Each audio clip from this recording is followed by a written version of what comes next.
आज चाहिँ हिँड्दै रुममा बसाइ निकै लामो भयो छुट्टी, त्यही भएर हिँड्दै निस्किँदैछौँ। Let's see.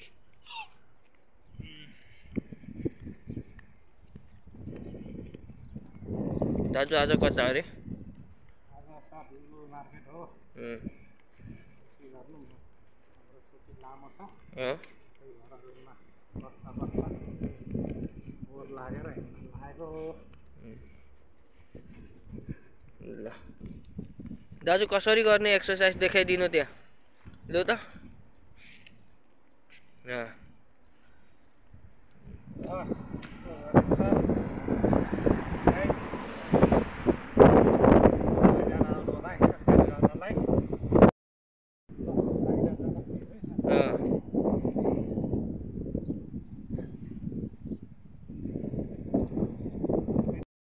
हुनुभयो फेरि अर्को।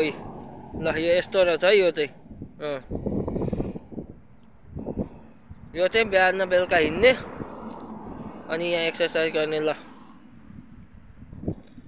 जति पनि यहाँ नजिक हुनुहुन्छ भने आउन सक्नुहुन्छ है। यो चाहिँ साउदी अरबको दमामको राक्का भन्ने ठाउँमा हो हैन दाजु? कस्तो उनीहरू छ, ठिक छ? झै हान्दै हुनुहुन्छ।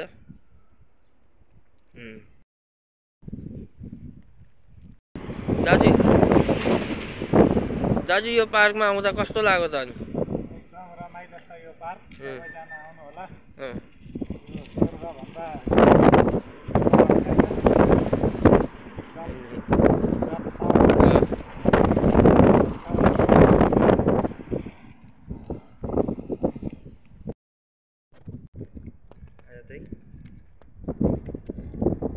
जाने क्रममा एउटा पार्कमा पुग्यो। दाजुले त एक्सर्साइज पनि गरिसक्नुभयो। अब म चाहिँ घरैतिर आएर एक्सर्साइज गर्नु पर्ला यता।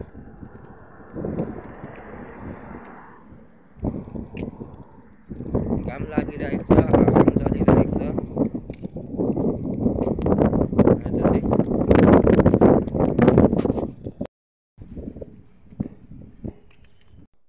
त्यसपछि हिँड्दै गयो। जुली मार्केट पस्यो। अन्डा महँगो छ दाइ, अन्डा निकै महँगो रहेछ। किन्ने भनेर गएको अनि दाइले पनि किन्ने भनेर निकै राम्रो हेऱ्यो अन्डालाई, निकै महँगो भयो।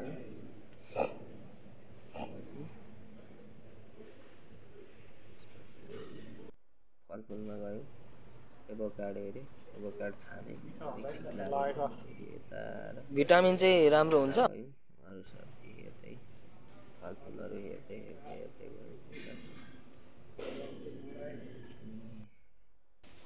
हेऱ्यौँ, सबै फलफुलहरूलाई हेऱ्यौँ। यो अस्ति यादव दाइले पकाएको खाएको थिएँ म।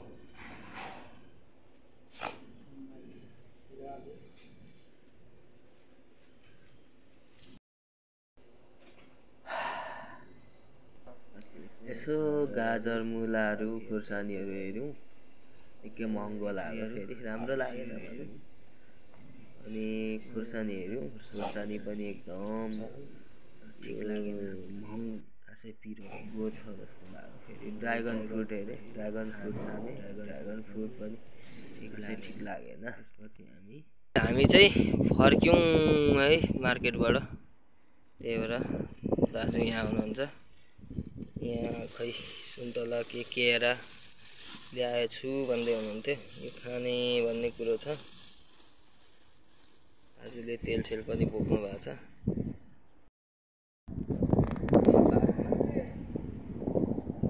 मारेर बसेका छौँ फेरि।